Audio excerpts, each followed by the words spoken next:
नमस्कार, न्यूज़ 18 में आपका स्वागत है और मैं जुबैर मलिक। आज हम एक ऐसे रहस्य से पर्दा उठाएंगे जिसके बारे में शायद आपने पहले नहीं सुना होगा। आज हम आपको एक ऐसे मंदिर के बारे में बताएंगे जहां माता देवकी ने भगवान श्री कृष्ण को जन्म दिया था, लेकिन उस मंदिर के बारे में बहुत कम लोग जानते हैं। जी हाँ, जब बात भगवान श्री कृष्ण की हो तो उनकी महिमा का वर्णन करना भी किसी से छिपा नहीं रहता और उनकी जन्मनगरी मथुरा तो विश्व भर में प्रसिद्ध है। आज हम आपको एक ऐसे मंदिर की कहानी सुनाएंगे जिसे शायद आपने पहले नहीं सुना होगा। आज हम आपको ऐसे मंदिर के बारे में बताएंगे जो शायद आज तक एक रहस्य ही था, क्योंकि जब बात भगवान श्री कृष्ण की हो और उनकी महिमा की हो तो ऐसे में उनकी महिमा का वर्णन करना भी अनिवार्य है और मामा कंस का जिक्र तो किसी से छिपा नहीं रहता। इसी पर देखिए आप ये खास रिपोर्ट।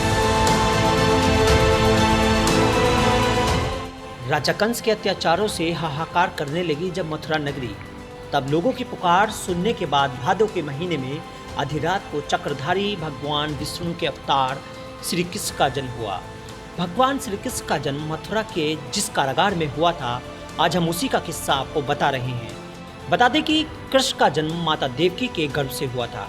रात के अंधेरे में जब जेल के सभी सुरक्षाकर्मी गहरी नींद में सो रहे थे तो ठीक उसी समय दिव्य शक्ति से वासुदेव की हथकड़ी खुल गई, जिसके बाद जेल से वासुदेव ही श्री कृष्ण को गोकुल पहुंचाकर वापस उसी कारागार में आ गए थे। यहाँ के पुजारियों का दावा है कि यह वही प्राचीन कई सौ साल पुराना मंदिर है जिसे कृष्ण का प्राचीन जन्म स्थान बताया जाता है, लेकिन मान्यताओं के हिसाब से इसमें कुछ ही दूरी पर स्थित मंदिर को भगवान कृष्ण का जन्म स्थान माना जाता है।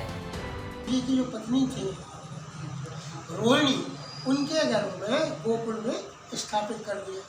जब 8वें प्रसव का समय आया तब कंस ने उनकी चौकसी बढ़ा दी और एक जो 1.5 कोस का कारागार था, उस कारागार के जो सबसे ज़्यादा सुरक्षित स्थान था वहाँ पर देवकी वसुदेव को कैद कर दिया गया। ये वो स्थान, तो वहाँ जब देवकी के घर में जब भगवान का प्राकट्य हुआ, बहुत तेज प्रकाश हुआ, तो वहाँ देवताओं ने आकर उनकी स्तुति की। वो सारी स्तुतियाँ उस शिलालेख में अंकित है। आपको बता दें कि यहाँ राजा कंस ने अपनी बहन देवकी और उसके पति वासुदेव को कैद करके रखा था, जहाँ पर भगवान श्री कृष्ण ने राजा कंस के पापों के व्रजवासियों को मुक्त कराने के लिए अवतार लिया था। इस मंदिर में आज भी माता देवकी और उनके पति वासुदेव के साथ कृष्ण की मूर्ति स्थापित है और हर तरफ श्री कृष्ण के जन्म स्थान होने के बारे में लिखा है। वहीं कुछ प्राचीन साक्ष्य भी यहाँ मौजूद बताए जाते हैं, जिसके बारे में पुजारी रामकृष्ण स्वामी द्वारा बताया गया कि यह वही प्राचीन मंदिर है जहाँ भगवान कृष्ण का जन्म हुआ था, जिसके बारे में कई पुराणे में भी लिखा है, लेकिन यहाँ से कुछ दूरी पर स्थित मंदिर को ज़्यादा मान्यता दी जाती है, जो यहाँ से कुछ ही दूरी पर बना है। और उस मंदिर में वासुदेव और उनकी पत्नी देवकी के साथ भगवान श्री कृष्ण की मूर्ति भी नहीं है, जो कि यहाँ से कुछ ही दूरी पर स्थित है। 5,500 वर्ष हो गया भगवान का जन्म का, तो ये एरिया तो बहुत बड़ा है। तो ये एक गांव मल्लपुरा है, तो मल्लों के बीच में जो पुरानी जगह थी वो कोठरी थी, वो कैद खाना यहाँ बताया और ये कुंड भी कारागार के अंतर्गत है। ये देवकी है और वसुदेव हथकड़ी भी खुल गया, वो स्वरूप का दर्शन है। हथकड़ी भी खुली 4 बजे से। तो पुरानी जब मल्लपुरा में जहाँ जन्म हुआ वो 500 वर्ष का तक का रिकॉर्ड चैतन्य महाप्रभु की लेख में है, बल्लवाचार्य जी की लेख में यही है। पहले जंगल थे तो मल्लों की मल्लपुरा यह बस्ती बस गई। मल्लपुरा गांव ये कारागार की कोठरी थी और ये कुंड भी कारागार में जन्म हुआ ना, इसमें स्नान होता था शुद्धिकरण का, इसका नाम रखा पोतरा कुंड। ये मराठा टाइम में हिंदू राज में ये पहले राजा लोग पक्का करते थे।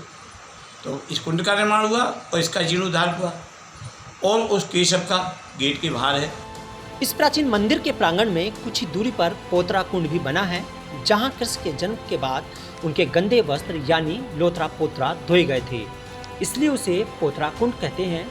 और यहाँ से 500 सालों का इतिहास जुड़ा है, जबकि यहाँ के रीति रिवाज के हिसाब से यहाँ केवल उनके वंशजों को ही अलावा और किसी को सेवा देने की अवसर नहीं मिलता है।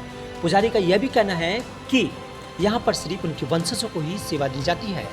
अब उनके इन दावों में कितनी हकीकत है ये तो हम नहीं कह सकते, लेकिन इतना ज़रूर है कि जिस तरह से यहाँ के बारे में बताया गया उससे कहीं ना कहीं कुछ प्राचीन इतिहास जरूर जुड़ा हो सकता है। मथुरा से न्यूज़ 18 के लिए पवन शर्मा की रिपोर्ट।